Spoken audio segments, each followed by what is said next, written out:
Okay, so this is just a quick video about how to find the Zimmer and Peacock, first of all, gold electrode, screen printed electrodes. So come to the screen printed electrodes here, and then we have bare gold.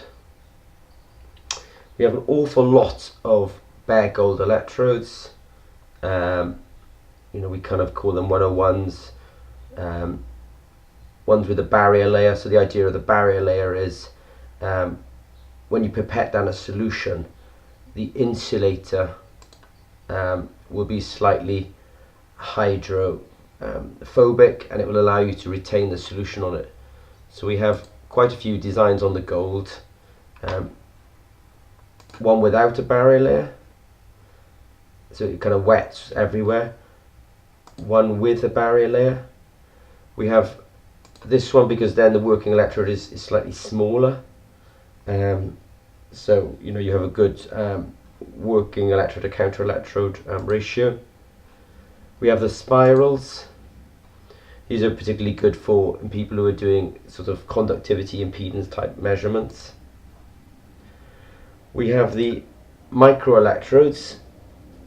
The intention here is to answer the question, how small can you go? So we have a micro electrode, and we have, I should actually call that a mini rather, that's the mini, and then we have the micro, which is even smaller.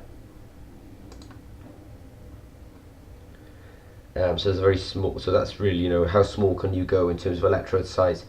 Particularly interesting for people who are trying to make implantable sensors, or maybe trying to make very high density arrays of electrodes. That will kind of answer the question how small they can go.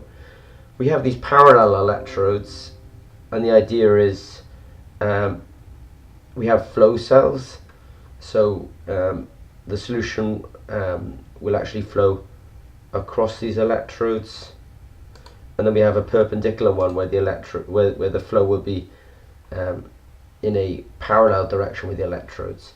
So these are our gold electrodes.